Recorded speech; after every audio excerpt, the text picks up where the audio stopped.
giving me wind and rain. You're some kind of butterfly. Baby, you give me midnight.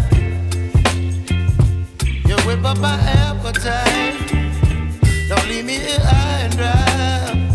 Oh, well, I don't wanna jinx it, baby, and twist myself at the spine. Don't wanna overthink it, baby. It's just twist your body and mine. Baby, you give me ice and fire. You're giving me wind and rain. You're some kind of butterfly. Baby, you give me midnight. Hi, and thank you for joining me today. If you haven't met me before, I am Imogen. This is my channel, and I like to talk about all the hundreds of things that I'm interested in, basically. And I thought that as it's February and I'm still feeling cozy and indoor-like, which is why I'm still dressed like a teddy bear, I thought we could do some book recommendations. So I'm going to go through some of mine. I bought a big pile over here, but I don't think I'll get through all of them, so I might need to do 2 parts. So if you have any recommendations for me as well, please feel free to. And I would love it if you would like the video and subscribe to my channel. So my interests, which are reflected in these books, are mythology, spirituality, healing, and that's about it for these ones. So there will be more for another time, I'm sure. So if you have any of those interests, then these are the books that I recommend that you read. So the one I'm going to start with today is called Great Goddesses by Nikita Gill, and this beautifully just tells stories of goddesses, basically. Nikita Gill is a poet. She is highly renowned, and I've read a few of her books, but this is the one that stuck with me the most. So how Nikita Gill tells the stories of various goddesses is just beautiful and different to any other way that you've probably heard them before. And I can't recommend it enough. I mean, the cover is just beautiful for a start. So I will give you a little example of this one so you can see. Okay, this is called Athena After. The old gods may be ash and bone now, but in us they rise anew. Did you think Athena would just disappear, wherein there are so many little girls she has yet to help become warriors too? She is the marrow of invention, a story wrapped in the ribcage of every hero who has ever mastered the art of war. She who rewards wisdom and bravery. When my daughter asks how to fight monsters, Athena is who I will tell her to look for. I will take her to the library and introduce her to every librarian, because they are where Athena lives now. So that just goes to show you. My daughter also has one of Nikita Gill's books as well, and we like to read them together. They're very powerful, they're quite a feminist slant on things. The one that she has is about fairy tales as well, so it kind of is the similar vein. Absolutely beautiful, highly recommend. And that's our first book. The second book I'm going to recommend today is Marion Zimmer Bradley's The Myths of Avalon. Now, I think a lot of people have heard of this book before, and I read this book a long time ago and I've read it again since, and it's a really, really big, heavy book, and the writing is really small, so it's really, really epic, and Dougal likes it too.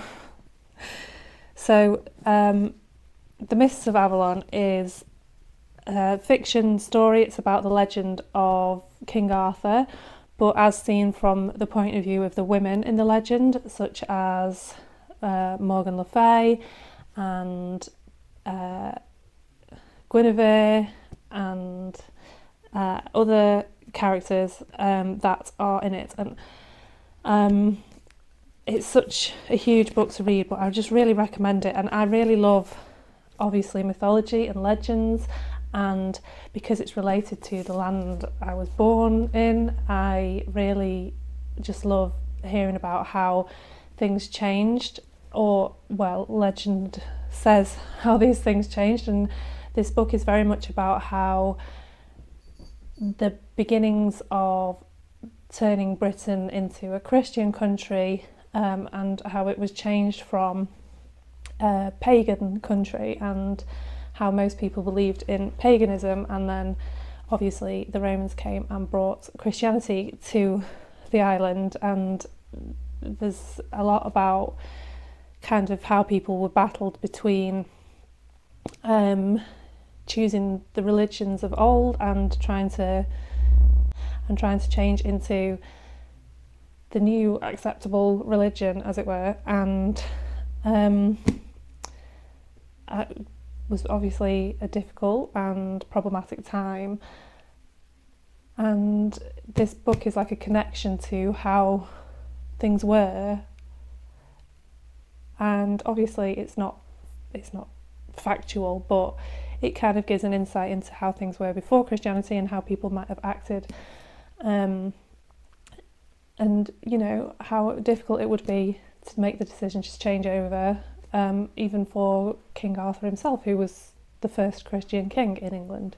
So yeah, I just really love it. I think it's told beautifully. I think it's actually, considering the size of it, quite easy to read, and I get bored easily. So yeah, really love that one. Okay, next I have two books together, both by the same author.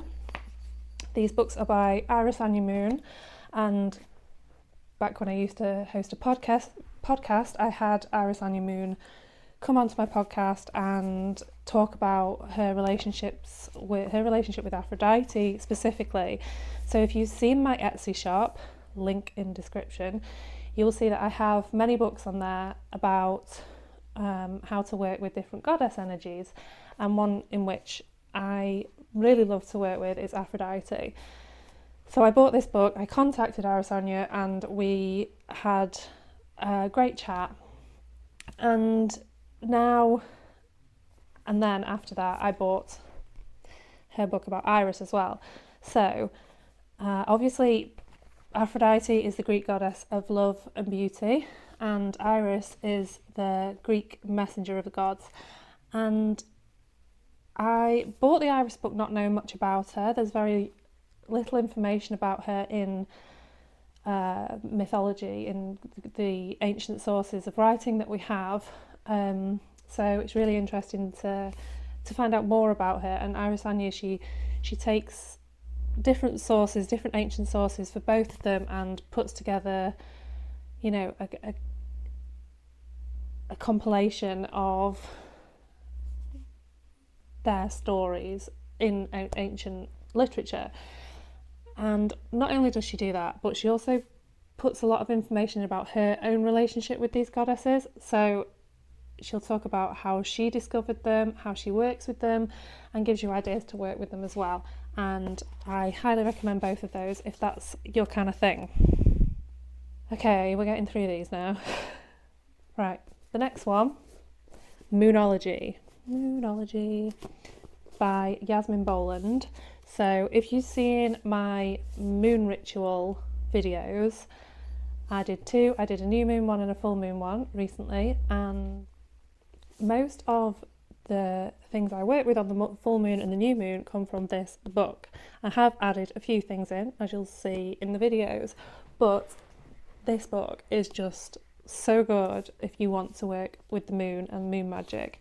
So it's called Moonology because it's very related to astrology. So not only does she talk about the moon cycle, she talks about the signs, your moon sign, the different houses, where the moon is. You know, each moon obviously is in a different sign, and then she literally has a big chunk of information for each sign. So new moon or solar eclipse in Aquarius, new moon or solar eclipse in Pisces, and it just goes through all of them like that, and it tells you which house each is in, which is amazing because I don't have a clue with houses. So you go on, it says Cancer or Cancer rising. I'm a Cancer, and then it'd be Gemini rising. I'm Gemini rising. So you can go choose which one, and then it says the new moon in Taurus is in your 12th house, 11th house, and so on. So yeah, it's amazing. And so it's kind of all about the cycle of manifesting with the new moon and then releasing with the full moon. So it's similar to the ritual that I did, but it goes into much more depth, and you can really, each house has a different theme with each new or full moon, so you can really just go through each area of your life in turn and really shake things up. Okay, the next book for today is Rise Sister Rise by Rebecca Campbell. So this is the second of Rebecca Campbell's books. She has 3 as far as I'm aware.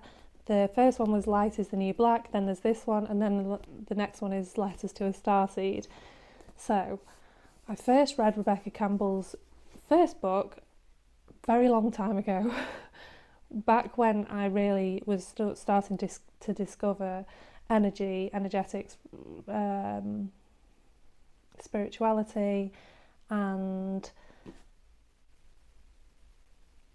myself, around the time of my Saturn return, which I think is quite normal. So I read her first book around then, and it really just made so many things clear to me. It really just opened my eyes to things that had already happened that I didn't realise were so meaningful, and why things had to be the way they were, and why my life had been difficult at certain times. And it just felt like somebody had taken my hand and gone, it's okay, you are where you're meant to be, and it's going to be okay, which was exactly what I needed at that time. So I highly recommend Light is the New Black first of all, and then Rise Sister Rise after. I don't have Light is the New Black. I did lend it out to someone. I'm always doing that. I even had Rise Sister Rise tattooed on my arm because it's just a reminder for me of where I am supposed to be and what my focus is, and why my spiritual practices are so important, and how far I've come as well. Rebecca Campbell talks through her own spiritual experiences going back to when she was a child, and how she discovered these things, and going through, what she calls hiding in the spiritual closet, and then coming out and talking about these things that meant so much to her.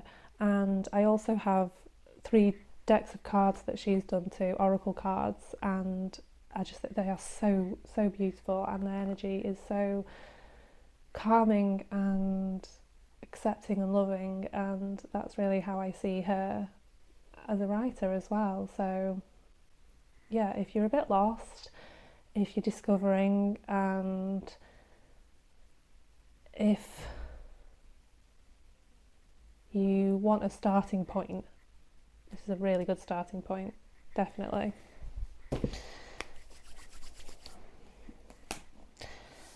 Right, the next book. This one, it just fills me with warmth. Simple Abundance by Sarah Ban Breathnach. So this is the first of Sarah Ban Breathnach's books. So this one, I think, is 1993. 1992. No? 1995. Sorry. Right. So this is from 1995. Not this copy, but originally that's when it was written. And so Sarah Ban Breathnach's book made her very, very famous very, very quickly, and she went on Oprah, and Oprah recommended it, and it just kind of blew up from there. Obviously in 1995 I was not reading this. I was like, riding around on my bicycle and, going to school and stuff. So I read this originally in about 2013, and it was another thing that really changed my life, absolutely changed my life, because the principles of simple abundance simple abundance kind of says it all. It's about the simplicity and finding abundance in simplicity. And one of the major themes is gratitude. And gratitude is something that changes your life.